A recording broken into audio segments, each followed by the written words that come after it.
Hi, எல்லோருக்கும் வணக்கம். Welcome to உங்கள் நான் கமல் ஹாசன். அந்த வீடியோவில் நம்ம கமல் சார் பற்றின ஒரு புதிய தகவல் தான் டிஸ்கஸ் பண்ண போகிறோம். ஸோ வீடியோக்குள்ள போகிறதுக்கு முன்னாடி நம்ம சேனலுக்கு நீங்கள் வந்து புதுசாக இருந்தீங்க அப்படின்னா கண்டிப்பாக சப்ஸ்கிரைப் பண்ணிக்கோங்க. வீடியோ மறக்காமல் ஒரு லைக் பண்ணிக்கோங்க. இப்போ நம்ம வீடியோக்குள்ளே போகலாம். ஸோ இன்றைக்கி நம்ம பார்க்க போகிற முதல் டாபிக் வந்து பார்த்திங்கன்னா தக் லைஃப் படத்துடைய ஒரு சூப்பரான ஒரு அப்டேட்டு தான். நம்ம ஏற்கனவே சொன்ன மாதிரி பெரிய நியூஸ் சேனலில் ஆர்டிகல்ஸ்லாம் வந்து பயங்கரமாக எழுதிட்டு இருக்காங்க. அதாவது மணிரத்னம் மற்றும் ஏஆர் ரஹ்மான் அவர்கள் சேர்ந்து ஒர்க் பண்ணியிருக்காங்க அப்படின்ற மாதிரி. ஏன்னா நமக்கு ஒரு பேட்டி கொடுத்துருந்தாங்க நேற்று, ஏஐ பற்றி நம்ம ரஹ்மான் வந்து பேசியிருந்தார். அப்போ மணிரத்னம் வந்து ஸ்டுடியோக்கு வந்திருந்தார், ஏஆர் ரஹ்மானுடைய ஸ்டுடியோவுக்கு. ஸோ அதெல்லாம் வந்து பேசி அவருடைய நியூ ஸ்டுடியோ லாஸ் ஏஞ்சல்ஸில் ஒன்று திறக்க போகிறாராம் நம்ம ஏஆர் ரஹ்மான் அவர்கள். அதற்காகவும் வந்து கமல் சார் யூஎஸில் இருக்கனால அங்கே ஒரு நாள் வந்து எல்லாம் பிளான் பண்ணி திறக்க போகிறாங்க. அது ஒரு பக்கம் இருக்கட்டும். பட் அந்த பாடலை இப்போ தக்லீஃபுக்காக எழுந்தின அந்த பாடலை ஒரு ரீமிக்ஸ் பண்ணுறதுக்காக அக்டோபர் ஃபஸ்ட் வீக் வந்து அங்கே திறக்கிறாங்க ஸ்டுடியோ. ஸோ அது அங்கே போய் மாஸ்டரிங் பண்ணி முதல் வாரத்தில், அதாவது அக்டோபர் முதல் வாரம் இல்லை 2வது வாரத்துக்குள் தக்லைஃபோடைய முதல் பாடல் வந்து பார்த்திங்கன்னா ரிலீஸ் ஆயிரும் அப்படின்ற லேட்டஸ்ட்டான அப்டேட் வந்து வந்திருக்கு. இது நம்ம கன்ஃபார்ம் பண்ணுறது யாருன்னு பார்த்தீங்கன்னா ஒரு பெரிய ஆர்டிக்கலும் வந்து இது சம்மந்தமாக வந்து ரிலீஸ் ஆயிருந்துச்சு. சரிங்களா? ஸோ அதை வச்சு பார்க்கும் பொழுது நமக்கு வந்து ஒரு ஹோப் வந்து இருக்குது. Plus A R Rahman Mani Ratnam combo அப்படின்றது வந்து ஜோடை போனதே கிடையாது. ரொம்ப பக்காவாக வந்து அவங்க வந்து ஒர்க் பண்ணியிருப்பாங்க அப்படிங்கிறது தான். ஸோ இந்த படத்துக்கு ஆட்டோமேட்டிக்கான ஒரு எக்ஸ்பெக்டேஷன்ஸ் இருக்குது. ஸோ நம்ம வந்து ஒரு அக்டோபர் 10க்கு மேலே தக் லைஃபுடைய ஃபஸ்ட்டு சிங்கிள் வந்து நம்ம எதிர்பார்க்கலாம். பட் ஒரு டீசர் கட்டு, அந்த கட்லேயே வந்து பார்த்திங்கன்னா படத்துடைய நுவான்சஸ் வந்து அழகாக அப்படியே டெலிவர் பண்ணுற மாதிரி சில விஷயங்கள் வந்து பண்ணியிருக்காங்களாம். ஸோ அது வந்து பார்த்திங்கன்னா எப்போ ரிலீஸ் ஆக போகுது, ஒரு ஃபாஸ்ட் பேஸ்டு ஒரு ட்ரெய்லர் கட்டு, அது வந்து நவம்பர் 7ஆம் தேதி கமல் சாரோடைய பர்த்டேக்கு பிளான் பண்ணுறாங்களாம். ஸோ இந்த 2 சர்ப்ரைஸ் பயங்கரமான ஒரு ஆடியன்ஸுக்கு வந்து இருக்குன்ற மாதிரி சொல்கிறாங்க. பட் இதில் நமக்கு கிடைத்த தகவல். பட் நமக்கு ஏதாவது இந்த மாதிரி சொல்லிவிட்டு கடைசி வந்து பார்த்தீங்கன்னா மணிரத்னமும் கமல் சாரும் வேறு ஒரு பிளானில் எக்ஸிக்யூட் பண்ணாங்கன்னா நமக்கு தெரியாது.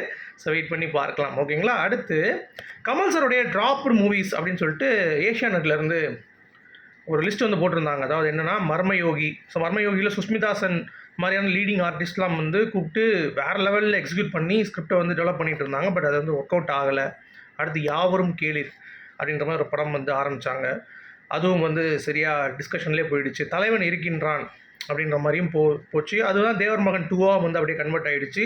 ஸோ அதில் வந்து சூர்யா வந்து நடிக்கிறாரு. கமல் சாரோடைய, அதாவது கமல் சாரோடைய பையனாக சூர்யாவும், கமல் சார் டைரக்ஷனில் விஜய் சேதுபதி அவர்கள் நாசரோட பையனாக நடிக்கிற மாதிரி வந்து பார்த்திங்கன்னா ஒரு ஷார்ட் வந்து பிளான் பண்ணியிருந்தாங்க அப்படின்ற மாதிரி சொல்லியிருந்தாங்க. ஸோ அதுவும் ஒர்க் அவுட் ஆகலை. அடுத்து மருதநாயகம் எப்பயும் போல் முதலே கமல் சார் ஸ்டார்ட் பண்ணது. ஸோ அது வந்து உங்களுக்கே தெரியும், அதுக்கான எஃபர்ட் அப்படிங்கிறது நம்ம வார்த்தையாக சொல்ல முடியாது. ஸோ அதுவும் இந்த ஏஐயில் வந்து ஒரு முக்கியமாக கமல் சார் போகிறாரில்ல 40 நாள் கிளாஸ், அதில் மெயினாக மருதநாயகத்துக்கு தான் வெறியுண்டு போகிறார் அப்படின்ற மாதிரி சொல்லியிருக்காங்க. ஸோ அது ஒன்று. அப்புறம் ஷபாஷ் நாயுடு, ஸோ அதுவும் வந்து எக்ஸ்பெக்டேஷன் இருந்தது, அப்படியே டவுனு, ரிலீஸ் ஆகலை. படம் ஷூட்டிங்கில் பாதியில் நின்றுச்சு. கேஸ் 233 டிஸ்கஷன்லேயே வந்து பார்த்திங்கன்னா முடிஞ்சு ஒரு டீசர்லாம் விட்டாங்க. பட் ஆனால் அதுவும் வந்து ஒர்க் அவுட் ஆகலை அப்படிங்கிறது தான் இப்போதைக்கு அப்டேட்டு. சரி, இந்த த்ரெட்டு ஏன் திடீர்னு வைரல் ஆகுது அப்படின்னு சொல்லி பார்த்தீங்கன்னா, கமல் சார் பண்ண நினைத்த படம் ஆனால் ட்ராப் ஆன படத்தை இந்த ஏஐ மூலமாக ஏதாவது கொடுக்க முடியுமா அப்படின்ற ஒரு பாயிண்ட் ஆஃப் வியூவில் தான் இந்த த்ரெட் வந்து இன்றைக்கி வைரல் ஆகிட்டு இருக்குது அப்படிங்கிறது பார்க்க முடியுது. ஸோ வெயிட் பண்ணி பார்க்கலாம். அடுத்து அரவிந்த் சாமி அவர்கள் லேட்டஸ்ட்டாக ஒரு இன்டர்வியூவில் கொடுத்துருந்தார், கமல் சாரை பற்றி பேசியிருந்தார். அதில் வந்து ஏன் கமல் சார் கூட ஆப்பர்ச்சுனிட்டி கிடைக்கல நடிக்கிறதுன்னு கேட்குறப்ப, கிடச்சிதுங்க 2 படம் எனக்கு வாய்ப்பு கிடச்சிச்சு. ஒன்று வந்து அன்பே சிவம், அதில் மாதவன் கேரக்டர், அது என்னால் பண்ண முடியாமல் போயிடுச்சு. ப்ளஸ் தெனாலியில் வந்து கிடச்சிச்சு. ஸோ அப்பயும் என்னால் பண்ண முடியாமல் போயிடுச்சு. ஸோ நான் வந்து ரொம்ப வருத்தப்பட்டேன் ஆக்சுவலாக. பட் என்னோட கன்வின்சிங்காக ஜெயராம் வந்து அந்த படத்தில் நடிச்சிருந்தார் அப்படின்ற மாதிரி சொல்லியிருந்தார். ஸோ அப்போ கிடச்சிருக்கு அரவிந்த் சாமிக்கு. பட் ஆனால் 2 பேர் ஃப்ரேமில் பார்க்குறப்ப வேறு மாதிரி இருக்கும்ல. இந்த கமல் சாரும் அரவிந்த் சாமி 2 பேருமே ஆனழகன் அப்படின்னு சொல்லிட்டு பேர் எடுத்தவர்கள். ஸோ ஒன்றா ஃப்ரேமில் இருக்கும் பொழுது எப்படி இருந்திருக்கும் அப்படின்றது தான் செம்மையாக இருந்திருக்கும். அப்புறம் 2024 கமல் சாரோடைய அவதாரம் என்னென்னா எடுக்கலைங்க. ஆக்டராக இந்தியன் 2, ப்ரொடியூசராக வந்து பார்த்திங்கன்னா நம்ம அமரன், சிங்கராக மெய்யழகன், வில்லனாக கல்கி. இப்போது ஏஐ கிளாஸுக்கு போய் 60 நாள் நம்ம கிளாஸுக்கு போய் அட்டன் பண்ணிகிட்டு இருக்கார் ஒரு ஸ்டூடெண்ட்டாக. ரெஃபரன்சஸ் எத்தனை படம், கொட்டுக்காலிலேருந்து எத்தனை படம் கமல் சார் ரெஃபரன்ஸ், மெய்யழகன்லேருந்து நீங்கள் சொல்லிக்கிட்டே போகலாம். இப்போ மஞ்சுமல் பாய்ஸு. ஸோ எவ்வளோ படங்கள் ரெஃபரன்ஸில் வருது அப்படிங்கிறத பார்த்துக்கோங்க. ஸோ எத்தனை ஃபிலிம் மேக்கர்ஸை கமல் சார் வந்து அவருடைய அந்த ஒரு நாலேஜ் மூலமாக எடுத்துகிட்டு போகிறார் அப்படிங்கிறது இதன் மூலமாகவே நமக்கு வந்து தெரியுது. ஸோ எந்த அளவுக்கு வந்து பார்த்திங்கன்னா உழைப்பு இருக்குதுன்னு பார்த்துக்கோங்க. அடுத்து 6 லாங்குவேஜஸில் இண்டஸ்ட்ரி ஹிட் கொடுத்த ஒரே நடிகர், 3 தேசிய விருது பெற்ற ஒரே நடிகர். அதாவது இந்த எல்லாமே சேர்த்து சொல்கிறேன், 6 industry hit plus 3 national award. இவனா ஒருத்தனை காட்டுங்க பார்ப்போம்.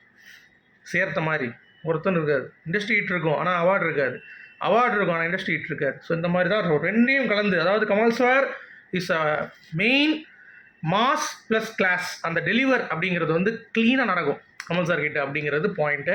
ஸோ அதான் நான் சொல்ல வந்தேன். அதாவது மாசாவும் வந்து அவர் பிளான் பண்ணி அடிச்சாரா தூக்கி வெளுத்து வாங்கிடுவார், கிளாஸாகவும் பண்ணார்னா சும்மா பட்டையை கிளப்பிடுவார் அப்படிங்கிறது தான் பாயிண்ட். அடுத்து அன்பேஷியம் படத்தில் ஒரு டைலாக் பேசியிருப்பார் லாஸ்ட்டாக வந்து சந்தானம் பாரதி பேசும் பொழுது, பொழைச்சி போ அப்படின்ற மாதிரி.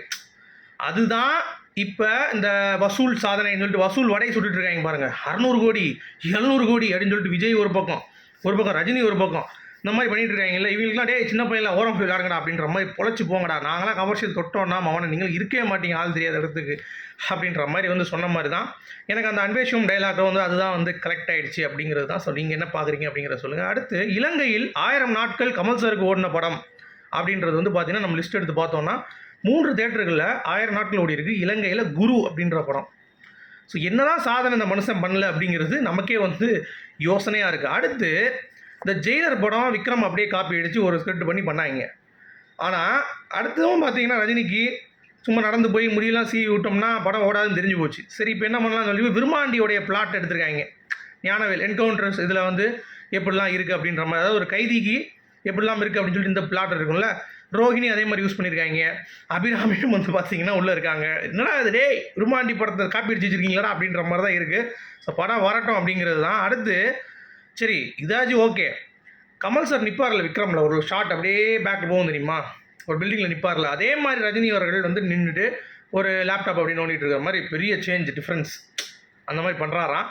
ஸோ கடைசி காலத்தில் வந்து பார்த்தீங்கன்னா ரஜினி அவர்களுக்கு கமல் சாரோடைய ஃபார்முலா தான் தேவைப்படுது அப்படிங்கிறது இதன் மூலமாகவே தெரியுது.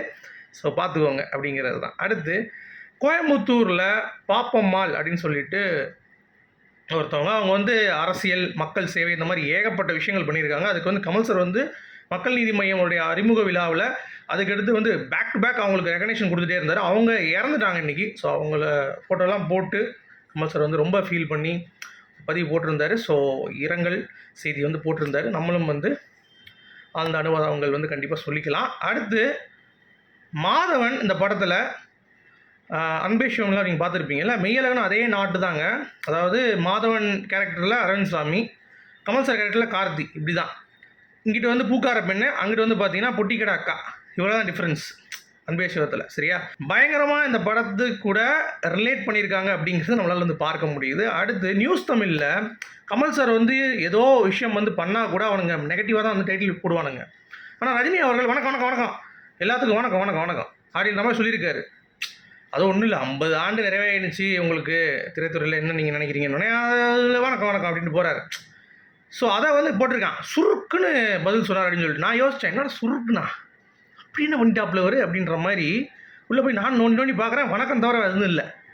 டேய் கமல் சாரோடைய டைட்டில் நல்லா இருந்தால் கூட பாசிட்டிவாக நெகட்டிவாக போட மாட்டாங்க. அதாவது பாசிட்டிவாக போட நெகட்டிவாக போடுவாங்க. இதில் இந்த ஆள் வந்து பார்த்தீங்கன்னா ஒன்றுமே சொல்ல விட்டு கிளிக்கலாம் பயங்கரமாக பேசியிருக்காரு அப்படின்னு சொல்லிட்டு. ஆனால் அவங்க வந்து பார்த்தீங்கன்னா சப்போர்ட் பண்ணிகிட்டு இருக்காங்க. ஸோ இதுலேருந்தே தெரிஞ்சிச்சுல தராதரம், பத்திரிகையோட தராதரத்தை பார்த்துக்கோங்க அப்படிங்கிறது தான்.